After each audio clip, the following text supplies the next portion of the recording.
భలే చచ్చి పసివాళ్ల చేతులకు సెల్ ఫోన్లు ఇచ్చి పెంచావు వీడియో గేమ్స్ పై పిచ్చి పోటీకి సయ్యంది నీ తెలుగు మీద ఉనికినే మరిచింది అది తెలుగు బాధ.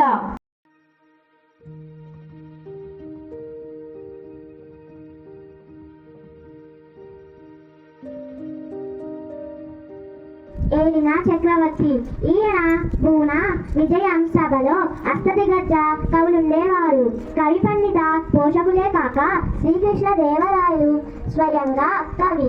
తెలుగు వీరకం తెలుగు కంగ ఎర్రనుపులు వర్గమే భాష దేశ భాషలను తెలుగు లెస్స. అంటే ఎన్ని భాషలున్నా మన తెలుగు భాషకు మించిన మధురమైన భాష ఇంకో భాష లేదు. తేనె కంటే మధురమైనది మన తెలుగు భాష. వ్యవహారిక భాషోద్యమ పితామహులు భాషాద్యమంలో పిడుగు గిడుగు గిడుగు చేసి తెలుగు జాతికి తెలుగు భాషా దినోత్సవం ఆగస్టు 29న ఆయన పుట్టినరోజు సందర్భంగా జరుపుకుంటారు. గ్రామీణ భాషలో ఉన్న తెలుగు ఈ వేళ ఆదివారం సంచికలోని తెలుగు పద్యం చదువుతున్నాను. ఏది ఆ పత్రిక తీసుకురా. పద్యం పదేగా ఉంది, ఇదిగో చూడండి. ఇది చమత్కారం ఉన్న పద్యం.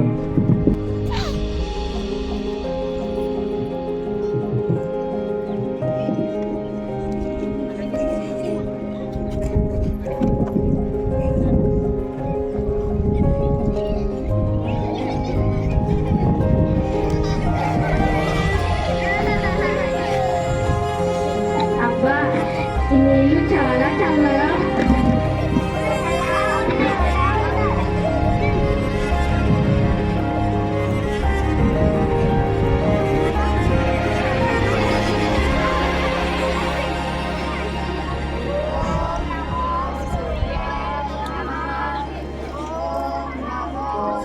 సోదరి మానులారా, నేను ఈరోజు చెప్పబోయే పురాణం మీకు ఏమైనా తెలుసా?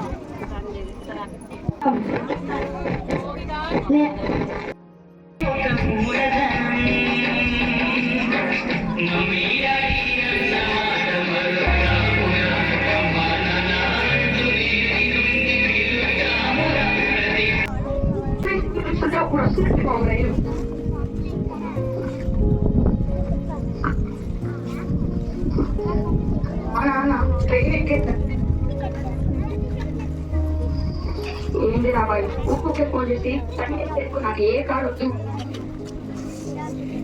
హలో ఫ్రెండ్స్, ఈరోజు మా మాస్టర్కి సెలవు చేశారండి. అందుకే నేను అమలాపురం వెళ్ళిపోతున్నాను. అది కూడా రైలు అండి బాబు. ఇంకా చూస్తే ఈ రైలు ప్రయాణం ఎలా ఉండిపోతుందో ఏంటో. ఆగానే అవుతున్నాను. నీకు అది తొందర ఎందుకు? అది కూర్చో. అయినా ఆ లుంగి కట్టుకుని ఎలా పరిగెడుతున్నా? సరే కూర్చో.